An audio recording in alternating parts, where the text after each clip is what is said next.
ఓం శ్రీ సాయినాథాయ నమః. శ్రీ సాయి సచ్చరిత్రము 42వ అధ్యాయము. ఈ అధ్యాయములో బాబా తన దేహమును చాలించిన వృత్తాంతమును వర్ణించెదము. గత అధ్యాయములలో చెప్పిన లీలలు బాబా కృపయను కాంతి చేత ఐహిక జీవితమందలి భయమును ఎటుల త్రోసివేయగలమో, మోక్షమునకు మార్గమునెట్లు తెలుసుకోగలమో, మన కష్టములను సంతోషముగా ఎట్లు మార్చగలమో చెప్పును. సద్గురుని పాదార విందములను జ్ఞప్తి అందుంచుకొనినచో మన కష్టములు నశించును, మరణము దాని నైజమును కోల్పోవును, ఐహిక దుఃఖములు నశించును. ఎవరైతే తమ క్షేమమును కోరెదరో వారు శ్రీ సాయి లీలను జాగ్రత్తగా వినవలెను. అది వారి మనస్సును పావనము చేయును. బాబా సమాధి చెందుటను ముందుగా సూచించుట. చదువరులు ఇంతవరకు బాబా జీవిత కథలను వింటిరి. ఇప్పుడు వారు మహాసమాధిని ఎట్లు పొందెదరో వినదరుగాక. 1918 సెప్టెంబర్ 28వ తేదీన బాబాకు కొంచెము జ్వరము తగిలెను. జ్వరము 2-3 దినములుండెను. కానీ అటు తర్వాత బాబా భోజనము మానివేశెను. అందుచేత క్రమముగా బలహీనులైపోయెను. 17వ రోజు అనగా 1910వ సంవత్సరం అక్టోబర్ 15వ తేదీ మంగళవారం 2:30 బాబా భౌతిక శరీరమును విడిచిరి. ఈ విషయమును 2 సంవత్సరములకు ముందే బాబా సూచించిరి, కానీ అది ఎవ్వరికీ బోధపడలేదు. అది ఇట్లు జరగెను. 1916వ సంవత్సరము విజయదశమి నాడు సాయంకాలము గ్రామములో వార్లందరూ సీమోల్లంఘనమునర్చి తిరిగి వచ్చుచుండగా బాబా హఠాత్తుగా కోపోద్రిక్తులైరి. సీమోల్లంఘనమనగా గ్రామపు సరిహద్దును దాటుట. బాబా తమ తలగుడ్డ, కఫిని, లంగోటి తీసి వానిని చించి ముందున్న ధునిలోకి విసిరివేచిరి. దీని మూలముగా ధుని ఎక్కువగా మండజొచ్చెను. ఆ కాంతిలో బాబా మిక్కిలి ప్రకాశించెను. బాబా అక్కడ దిగంబరులై నిలిచి ఎర్రగా మండుచున్న కండ్లతో బిగ్గరగా ఇట్లు అరచెను.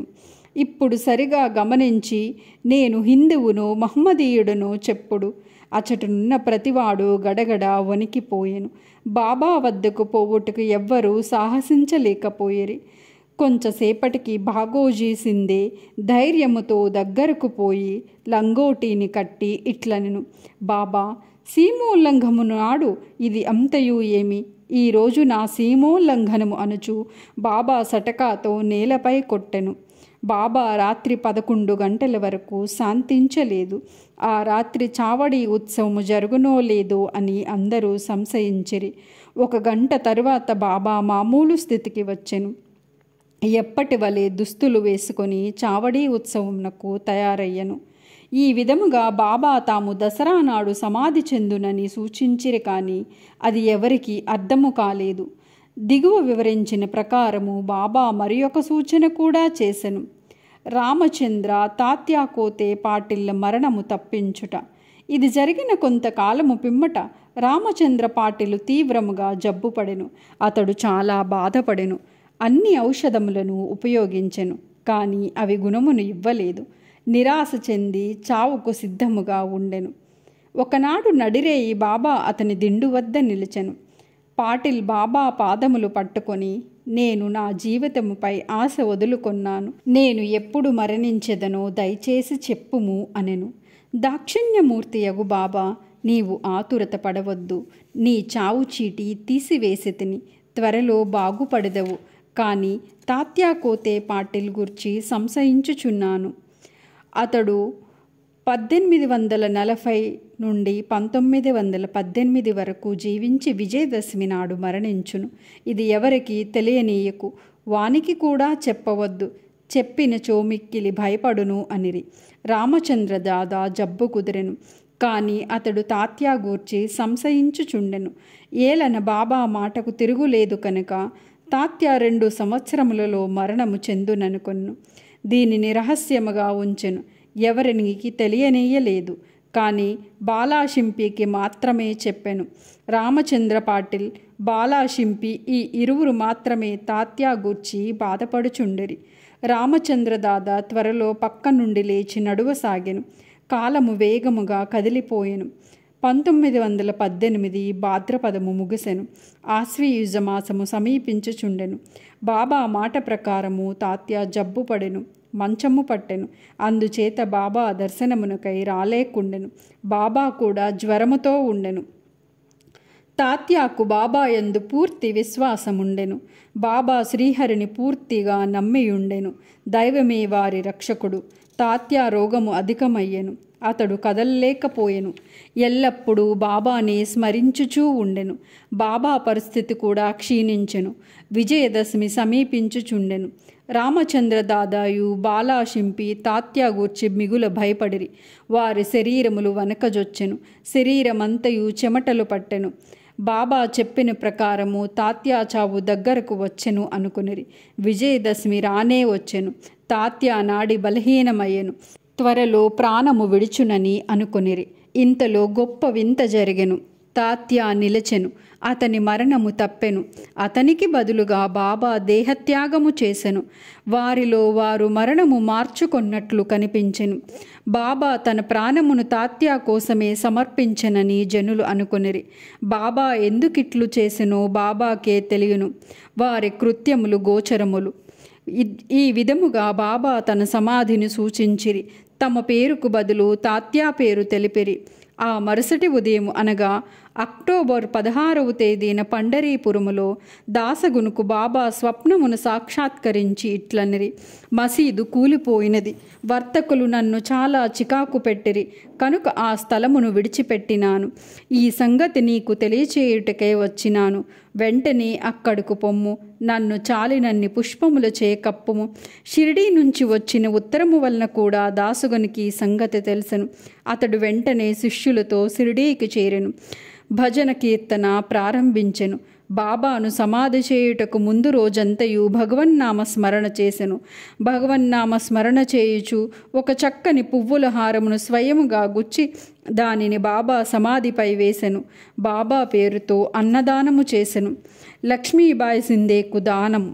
దసరా లేదా విజయదశమి హిందువులకు గొప్ప శుభ సమయము.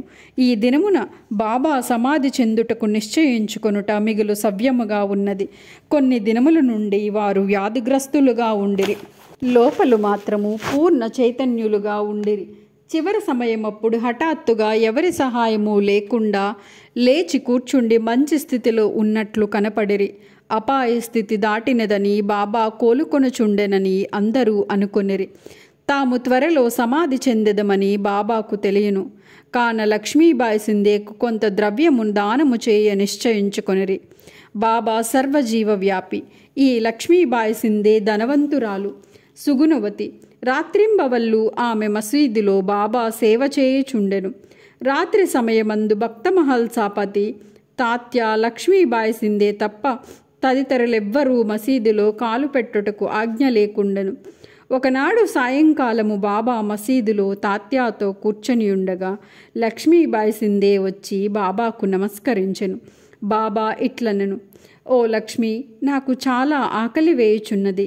వెంటనే ఆమె లేచి, కొంచెము సేపాగుము, నేను త్వరలో రొట్టెను తీసుకుని వచ్చెదను అనెను.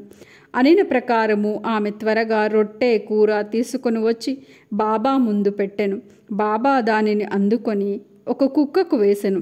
ఇట్లా అడిగెను, ఇది ఏమి బాబా? నేను పరిగెత్తుకుని పోయి నా చేతులారా నీ కొరకు రొట్టె చేసి తిని నీవు దానిని కొంచెమైనను తినక కుక్కకు వేసితివి. అనవసరముగా నాకు శ్రమ కలుగు చేసితివి అనెను. అందుకు బాబా ఇట్లు సమాధానమిచ్చెను, అనవసరముగా విచారించదవెందుకు? కుక్క ఆకలి తీర్చుట నా ఆకలి తీర్చుట వంటిది. కుక్కకు కూడా ఆత్మ కలదు. ప్రాణులు వేరు కావచ్చును, కానీ అందరి ఆకలి ఒకటియే. కొందరు మాట్లాడగలరు, కొందరు మూగవాని వలె మాట్లాడలేరు. ఎవరైతే ఆకలితో ఉన్నవారికి భోజనము పెట్టెదరో వారు నాకు అన్నము పెట్టినట్లే. దీనినే గొప్ప నీతిగా ఎరుగుము. ఇది చాలా చిన్న విషయము, కానీ బాబా దానివల్ల గొప్ప ఆధ్యాత్మిక సత్యమును బోధించి ఇతరులకు ఎట్టి బాధయు కలుగకుండా నిత్య జీవితంలో దానిని ఆచరణలో పెట్టుటేటులో చూపించిరి. ఆనాటి నుండి లక్ష్మీబాయి రొట్టె, పాలు భక్తి ప్రేమలతో బాబాకు పెట్టుచుండెను. బాబా మెచ్చుకొని ఎంతో ప్రేమతో తినుచుండేవారు.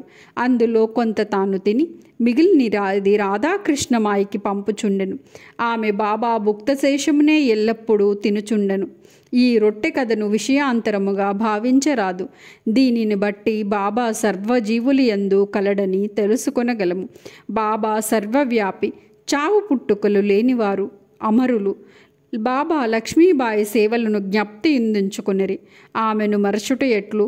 బాబా తన భౌతిక శరీరమును విడిచినప్పుడు తన జేబులో చేయి పెట్టి ఒకసారి 5 రూపాయలు, ఇంకొకసారి 4 రూపాయల మొత్తము 9 రూపాయలు తీసి లక్ష్మీబాయికిచ్చిరి. ఈ సంఖ్య 21వ అధ్యాయములో నవవిధ భక్తులను తెలియచేయును. లేదా ఇది సీమోల్లంఘన సమయమున ఇచ్చు దక్షిణ అనుకొనవచ్చును. లక్ష్మీబాయి సిందే ధనవంతురాలగుటచే ఆమెకు ధనము అవసరం లేదు. కనుక బాబా ఆమెకు ముఖ్యముగా నవవిధ భక్తులను గూర్చి బోధించి ఉండవచ్చును. భాగవతము 11వ స్కందము 10వ 6వ శ్లోకము పూర్వార్ధమున ఉత్తరార్ధమున 4 విధముల భక్తి చెప్పబడి ఉన్నది. బాబా ఈ ప్రకారముగా మొదట 5, తదుపరి 4, మొత్తము 9 రూపాయలు ఇచ్చెను. ఒక 9 కాక 9కి ఎన్నో రెట్లు రూపాయలు లక్ష్మీబాయి చేయి మీదుగా వ్యయమైనవి. కానీ బాబా ఇచ్చిన 9 రూపాయలు ఆమె ఎన్నటికీ మరువదు. మిక్కిలి జాగరూకత మరియు పూర్ణ చైతన్యము కలిగియుండు బాబా అవసాన కాలమందు కూడా తగిన జాగ్రత్త పడును. తన భక్తులపై గల ప్రేమానురాగముల యందు తగల్కొనుకుండునట్లు వారందరినీ లేచి పొమ్మనిరి.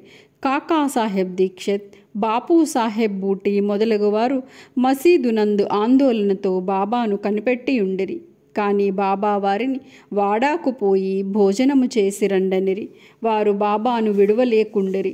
బాబా మాటలను జవదాటలేకుండిరి.